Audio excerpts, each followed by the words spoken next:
We're back, Podsters, part two of Grit and Grace 100 Life Lessons Battle Tested by Mawa. Before I get into it, I want to talk to you about something. And I don't really know why I'm bringing this up. I just know that I should. So, something really interesting has been happening lately. Last year, I had a really big year for my business. It was a record-breaking year in terms of everything. The number of speaking gigs I had, the number of money coming into my business, the number of women that I met with and affected. It was a number of clients I coached one-on-one. It was a record-breaking year. And this year, as you know, I was easing and am easing into my year and my life and my business. So what's happened is last year, I feel like I might have gotten a little too big time, and that's my expression.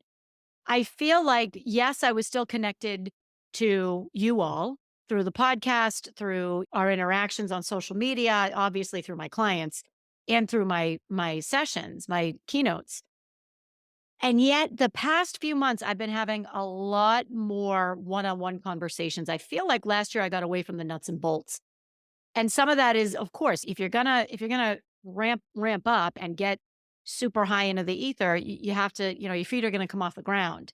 And that's okay. The past few months, I've been really having a ton of one-on-one conversations. So that has been, I'm doing a community event with community ed in my community education in my town.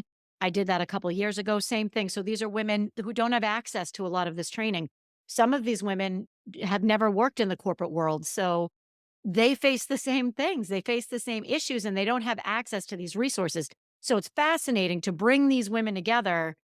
One might be a landscaper, one might be a bartender, one might be a corporate executive, one's a nurse, one's literally a librarian, another one is a dancer. So bringing all these different walks of life together and having the same conversations has been incredibly powerful, really rewarding to me and or for me, and has made me really want to focus back on the individual wins, the butterfly effect that I got choked up about last week. So I don't know why I'm telling you this. I think maybe the message here is if you feel like there's like you're losing connection, it might be time to get back to basics. Are you ready to speak up, stand out, and get your seat at the table? If so, you're in the right place. Welcome to Unmute Yourself, the podcast where you'll get real life anecdotes and actionable tools for you to step into your strengths, debunk imposter syndrome, truly know your worth, and show up like you own the room every time.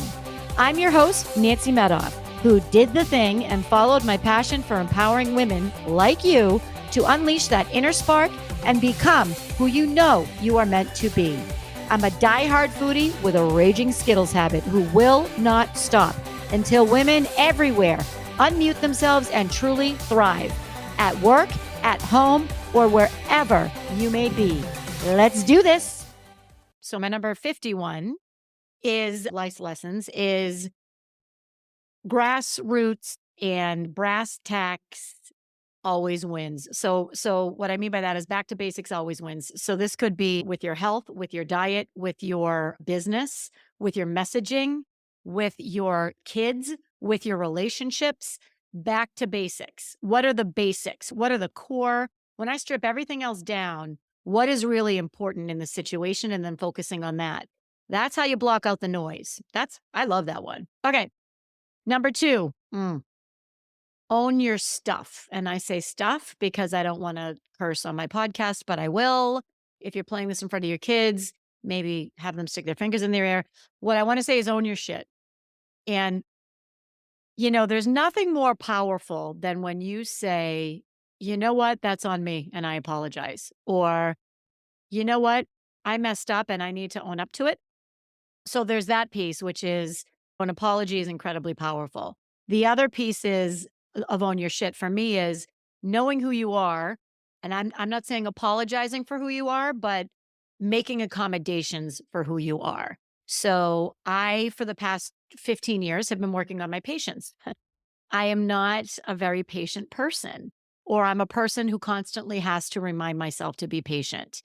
And that works for me and that works against me. So when I say own your shit, what I mean is in this situation is I know that I can be impatient, and I know that that is a problem for people, and that's a problem in some of my relationships, and I own that. So I work on that, and I might say, "You know what? I know I need to be more patient. Please continue." Or, "You know what? I know that sometimes I'm impatient. In this case, here's why I think this needs to get done now," or whatever the case may be. It's really just own your stuff. Along with that, 53, and I cannot take credit for this, own your extra. And when I say own your extra, what I mean is own your bouge, own your standards, own whatever it is that makes you you, no matter what. The own your extra came from Cara Elwell. She has a fantastic podcast. It's called The Champagne Diet. I think that no, it's called Style Your Mind. Her handle is The Champagne Diet. She's amazing. She's local, New York, has a great story. If you haven't listened to her podcast, go listen to it. She's amazing, amazing, self-made, lives her life out loud. And I remember a few years ago, I was listening to her podcast and she said, own your extra. And I just laughed because that's what I think. That's how I live. I say, own your bouge or own your, if you're high maintenance or whatever, own it. Just own it. It's fine. It's fine. You are who you are. Anyway, go check out Kara. She's the best. I'll put a link in the show notes. 54. Give the compliment. Give the compliment that you're thinking about. You may unknowingly, I'm going to get emotional. I've been emotional with these lessons, Podsters.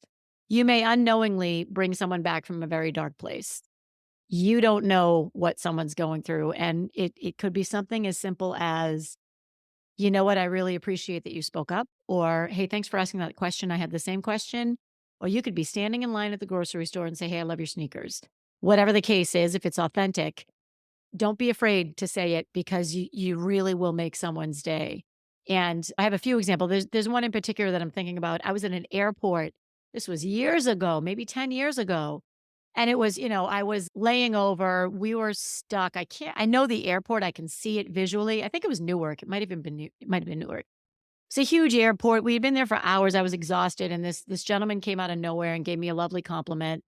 And it just really made my day, and this was 10 or 15 years ago, and he didn't want anything, he was not hitting on me, he gave me the compliment and then kept moving. I mean, it was really lovely, and you never know what kind of profound effect you're gonna have on someone, so give the compliment. It makes you feel better too, by the way. Okay, 50, I think this is 55, own your outcomes and stop the blame game. We talked about this, or I talked about this on the last episode where I said, you can only blame your parents for so long. You can only blame your upbringing for so long. Just own your outcomes. And whatever happens to you now really is on you. It really is. And I'm talking personal, professional. If you're listening to this podcast, you have free will. You found me somehow. So own your outcome. It's up to you. All of it. 56. Can't remember if we talked about this. I think I might have. I think I might have. And it was to forget about the blame game. Blaming is no fun. With blame comes shame. With shame comes blame. None of it is fun. None of it is good. I think I did talk about this. By the way, I did listen to that episode more than once. I just can't remember. I can't remember a lot of stuff lately, but that's another episode. And I think I did. I said in my family or with my husband Danny, who's the best. Shout out to my husband Danny. Hi, honey. Even though, guess what? Podsters, he doesn't listen to this podcast. That's another conversation. So if you know Danny, ask him anyway why he doesn't. Anyway, we don't place blame. So he'll say, I'll say something like, "Oh, the kitchen's a mess." And he'll say, well, I didn't blah, blah, blah, blah, blah. And it's like, there's no blame here. We don't blame in this family. We can vent, but it's never blaming. Nothing good comes from it. Nothing good comes from it. Think about your kids. Nothing good comes from it when they start blaming other people. It doesn't matter whose fault it is. Let's solve for the problem. Okay, number 57, everyone has baggage. I'm pretty sure we talked about that. You might hear some more dupes. I'm sorry, podsters, but that just is what it is. Everyone has baggage. We all have it. It's when you act on that baggage and you let it hold you back. That's the real tragedy. 58, the thing you want to do least is probably the thing you should do the most. Here's a tactical physical example. So there's a saying in yoga that the pose you want to do the least is probably the one you need the most. For me, that's usually pigeon. Yeah, with pigeon. I can't. And it's the one that I need the most. The thing that you want to do the least is probably the thing you need to do the most. So think about it. This one is for 50, I think 58. I don't even know what we're on anymore. This is for the single ladies. I am gonna sing, guys. Ready? Oh, the single ladies. Oh, the single ladies. Oh, the single ladies. Put your hands up. Just had to do that. I love that song. So for the single women who follow this podcast, it will come to you when you least expect it. And by it, I mean the partner that you're looking for, the life that you're looking for with a partner. If that's something that you want, it'll come to you when you least expect it. And the reason why I'm saying this is because I see a lot of young women holding themselves back or waiting for something or someone. And you want to enter into a partnership bringing as much of yourself and as much of your own value as you can. So, who wants to go into a relationship not bringing anything to the table? I don't. And I'm assuming if you're listening to this podcast, you don't either. So, you do you and trust that when it is meant to happen, it will happen. I'm going to give you an example. So, I was 43 when I married I'm sorry, I was 43 when I met the man that is now my husband. And I remember this clear as could be. I met with a financial planner and I said to this planner, okay, let's just cut the cord. Let's assume it's only going to be me. Let's assume it's only going to be me. Let's plan for my future, me, only me, my income, my revenue, my retirement. And about a week later, I met my now husband. And I don't think that's a coincidence. I think planning for the worst, if you will, which is, oh, it's only going to be me, which by the way, that's not necessarily the worst for a lot of people. Being with somebody you're miserable with is a lot worse, but that's a whole nother podcast. I think the minute I took the fear or the waiting out, I could relax, I could be myself. And, that's when I was able to that's when I did, for whatever reason you want to call it the universe, you want to call it energy, you want to call it fate, you want to call it a coincidence. I don't care. Those are the facts. So you do you, boo. And when it's gonna happen, it's gonna happen. Okay. The next one is when you know you know. That's anything. That's the job. That's the partner. That's the parking spot, that's the route to take on your drive, whatever. When you know, it's when you don't listen to yourself that we all get ourselves into trouble. So when you know, you know. Okay, here's the next one. So I think this is number 60. What are you doing to pay it forward? I think that the life lesson here is that it's no longer optional. So I don't care where you are in your career journey. I don't care if you're a VP, a CEO. I don't care if you've just graduated from college, which a lot of our podsters are recent college grads. It's no longer optional for you to throw down the rope for the women that come behind you. So whoever it is, however it is, make the time to help the people that are coming after you. 61. The best way to get your point across is to make that connection with the person that you're trying to convince or talk to or rally. What is in it for them? You might recall my 3 principles of persuasive communication are the rule of 3, start with them and so what. So if you start with them, why does your audience care? You'll see politicians do this. They do it, I think, a little bit to a fault where sometimes they're disingenuous or they appear to be disingenuous. That's not a fair statement for me to make. But anyway, what's in it for them? What's in it for your audience? Why should they listen to you? Why should they give you their resources, their attention, their energy, their money, their time, whatever the case is? What's in it for them? All right, this one's a little controversial, but I'm going to say it anyway.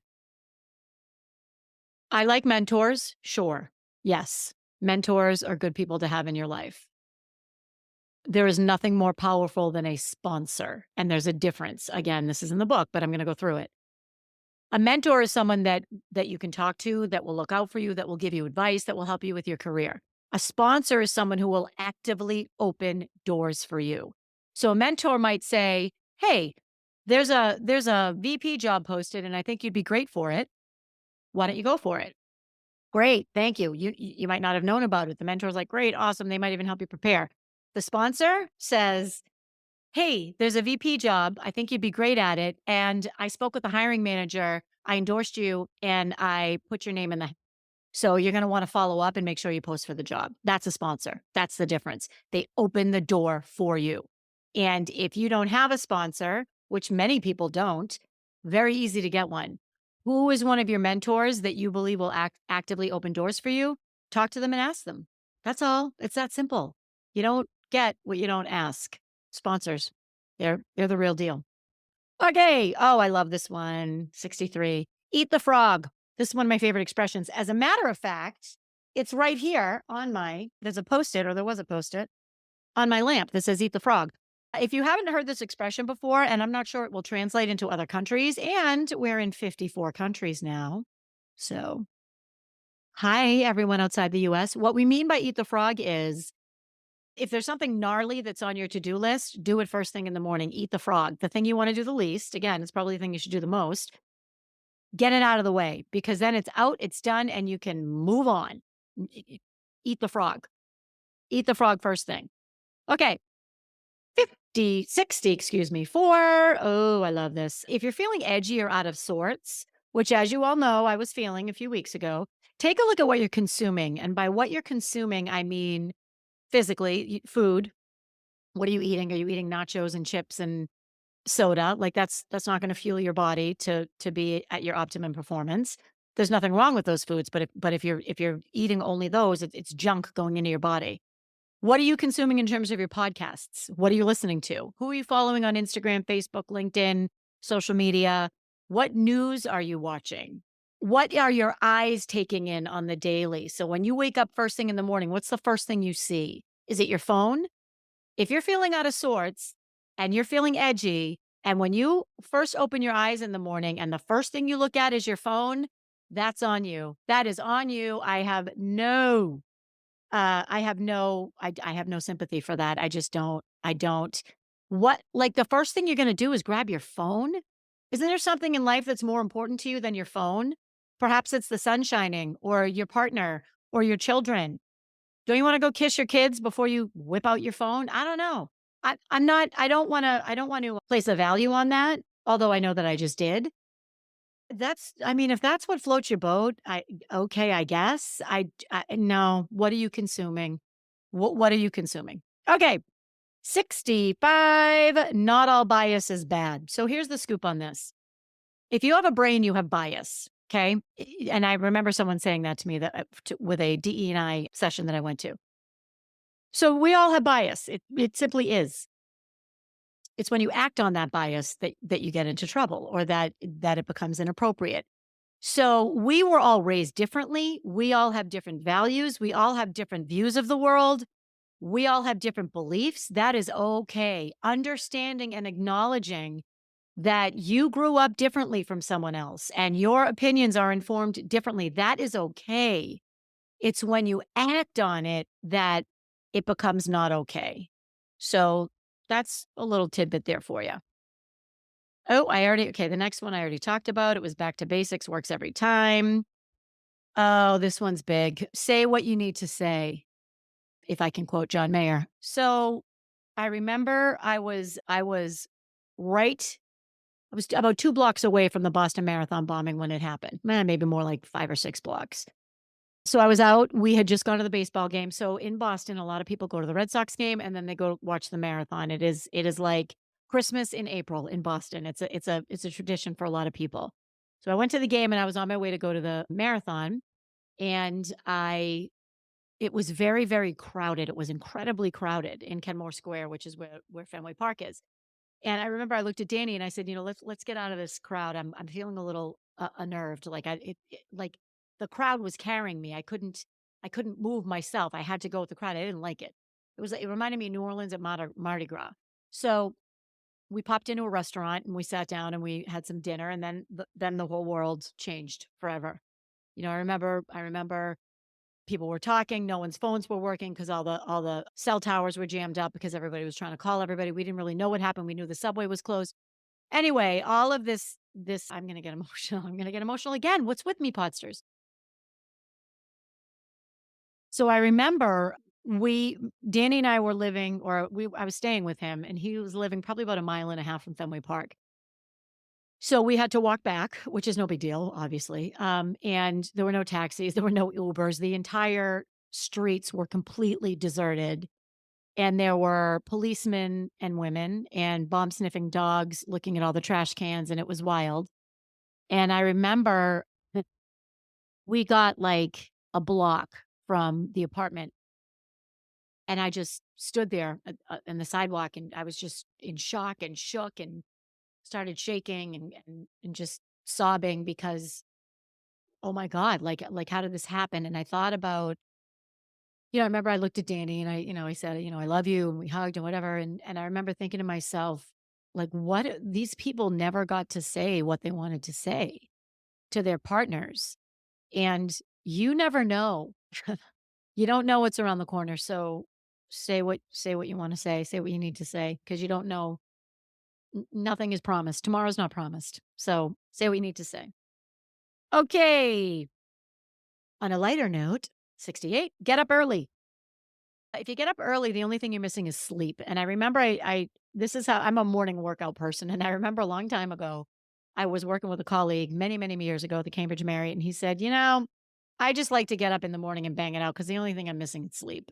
At night, I might be missing time with my partner. I might be missing dinner with friends. I might be missing a great TV show. In the morning, 5, 6 a.m., whenever, only thing you're missing is sleep. Who cares?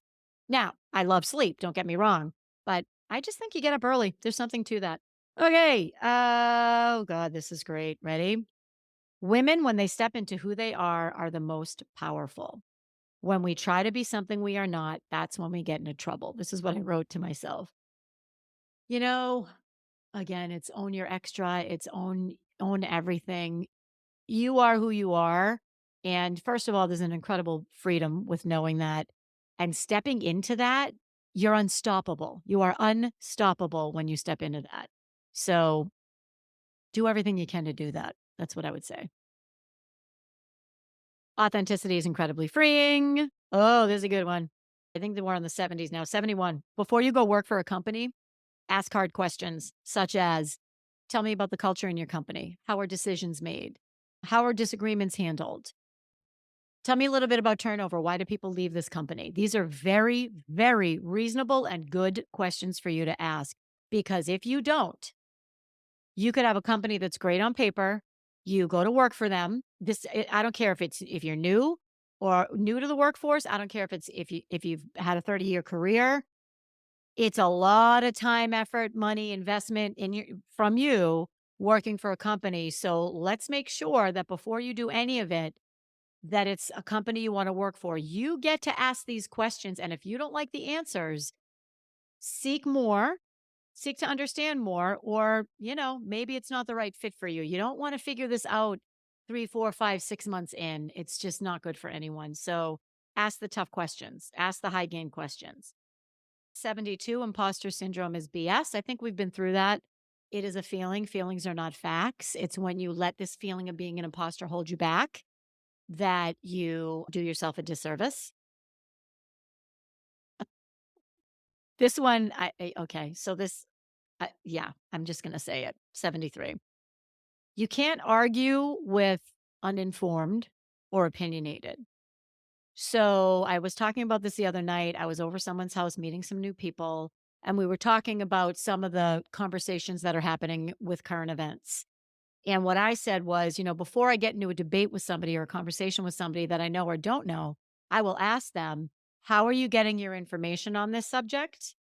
And especially if it's a controversial topic. And if they can't answer that, if they say, well, I'm getting it from Instagram, then I will say, what, respectfully, I'd prefer that we don't talk about it. I prefer not to get in a conversation with you about it. Because if you're getting your news from one source or one feed, especially social media, that feed is curated by you. So it's only the opinions that you want to see. So if somebody says to me, you know what, I'm getting this information from NPR and from, you know, BBC or CNN or Fox, listen, I'm naming all the news stations, okay? This is not, you listen to whoever you want to listen to.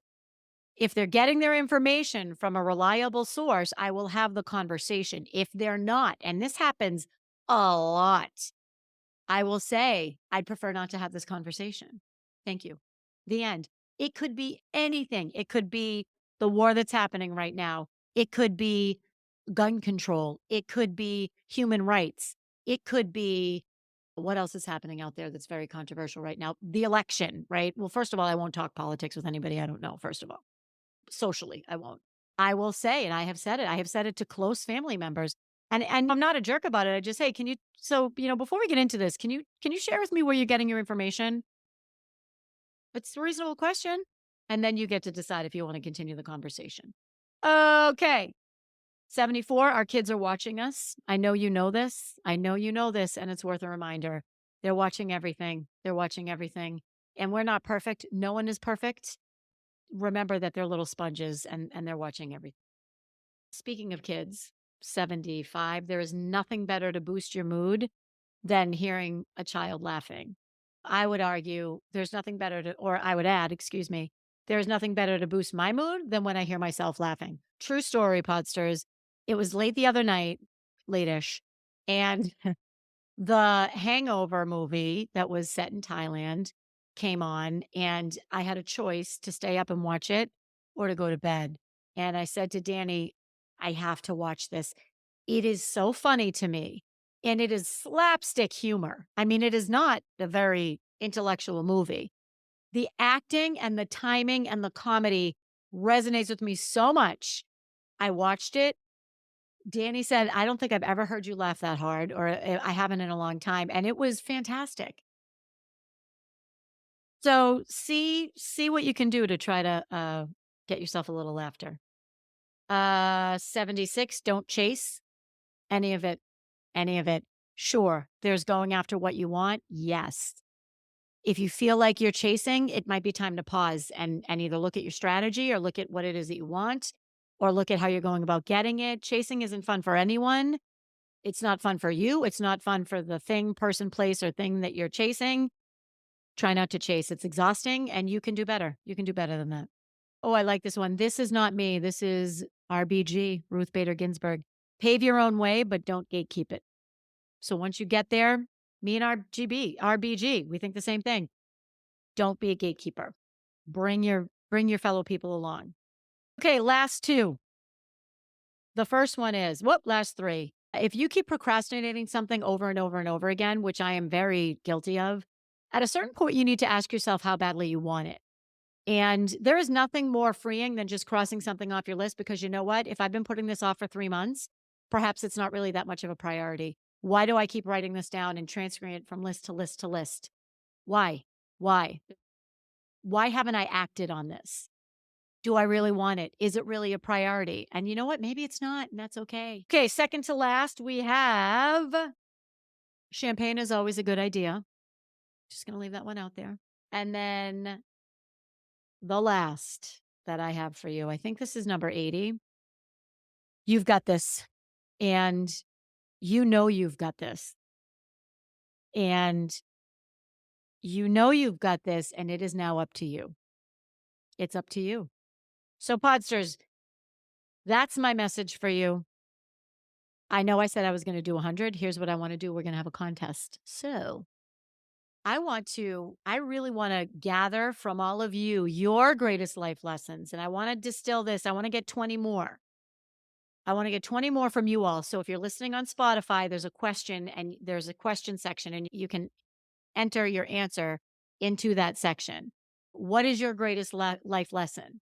And if you are not out watching on Spotify, shoot me a note on Instagram. It's Nancy_Medoff. You can connect with me through my website, nancymedoff@nancymedoff.com. You can connect with me on Facebook, LinkedIn. You can't swing a cat without finding me somewhere. So what is your life lesson? If I get 20 of you, 30, 40, 50, however many of you, I am going to add it to mine. I'm going to publish it. Depending on how many we have, I'm going to publish it and you're going to be a part of that publication. So let's do this, Podsters. What do you have to say? What's your greatest life lesson? With that, I'm going to go. Peace out. I will see you next week. I have more guests coming on. Thank you very much. And I have some very unique and interesting guests coming on, although all of my guests are unique and interesting. What's your greatest life lesson? Shoot me a note. I want to hear from you. I love you. Peace out. That's a wrap, Podsters. And before we go, I ask you, what's one thing from today's episode that you will use this week to unmute yourself? DM me, email me, send a smoke signal, whatever you need to do. Let me know what you're going to do differently. And if you enjoyed this episode, please share it with someone you know and leave a 5-star review on Apple. This helps me spread our message of empowerment to more people worldwide. Let's do this.